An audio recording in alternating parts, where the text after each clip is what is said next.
తెలంగాణ ఉద్యమం సమయంలో కిరసనాయిలు నెత్తిన పోసుకుని అగ్గిపెట్టె దొరక్క ఆగిపోయినటువంటి హరీష్ రావు గారు ఆ టెంపర్మెంట్ కారణంగా అనేక మంది ప్రాణాలు పోవడానికి కారణమయ్యారు ఆత్మ బలిదానాలకు అన్నటువంటి చర్చ నడిచింది. ఆ రోజుల్లో రోజు లెక్క చెప్పేవాళ్ళు 100, 200, 500, 1000, 5000, 10,000 అని.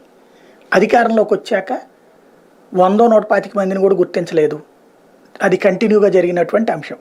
మొన్న గద్దె దిగడానికి ఆ అమరుల ఆక్రోశం కూడా వన్ ఆఫ్ ద కారణమైంది. ఇప్పుడు చంద్రబాబు గారు మన జైల్లో ఉన్నారు.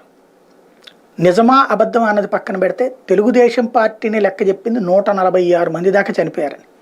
చంద్రబాబు గారు జైల్లో ఉండటంతో మనస్తాపంతో చనిపోయినటువంటి వాళ్ళు అన్నటువంటిది 146 మంది పేర్లు చెప్పింది.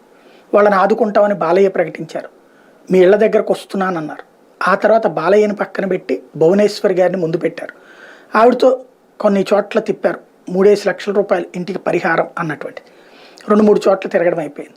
సీన్ కట్ చేస్తే ఆగిపోయింది. ఆ తర్వాత బాబు గారు జైలు నుంచి బయటికి రాగానే ఈ కుటుంబాన్ని పట్టించుకునేవాళ్ళు లేరు, ఇచ్చేవాళ్ళు లేరు. నేను ఇంతకుముందు కూడా ప్రస్తావించాను.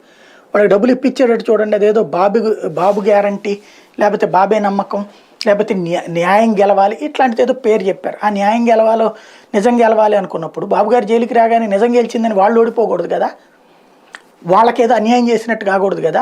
ఇచ్చే 3 లక్షలతో ఏం కాకపోవచ్చు, కానీ ఒక మాట తప్పకూడదు. ఇప్పుడు జగన్మోహన్ రెడ్డి ఆ సందర్భంలో ఓదార్పు యాత్ర ఇష్యూలో సోనియా గాంధీతోనే గొడవ పడ్డాడు. ఆ తర్వాత తను తెలంగాణలో చెల్లెల్ని తిప్పి ప్రతి ఇంటికైతే ₹1,00,000 ఇచ్చి కనీసం ఆ ఫోటో కూడా తీనిచ్చేవాడు కాదు. వెళ్ళి పరామర్శించేది తప్పించి డబ్బులు ఇచ్చేదాన్ని ఫోటోలు కూడా పెట్టనిచ్చేవాడు కాదు. అది కొంత అతని నైజం. ఇక్కడ మనం ఫోటోలు చూపెడుతున్నాం, బాగానే ఉంది. ఇప్పుడు అకస్మాత్తుగా ఆపేయడం కరెక్టా, ఇది ఆలోచించుకోవాలి. ఎందుకంటే ఒక మాట అన్నాక మాట మీద నిలబడాలి. సరే, భువనేశ్వర్ గారు కాదు చంద్రబాబు గారు ఇవ్వచ్చు, లేదంటే కనుక లోకేష్ గారినైనా తెప్పచ్చు, లేదా అచ్చెన్నాయుడు గారిని తెప్పచ్చు. ఒక మాట అన్నాక అది నిలబెట్టుకోవాలి కదా, ఆలోచించుకోవాల్సింది.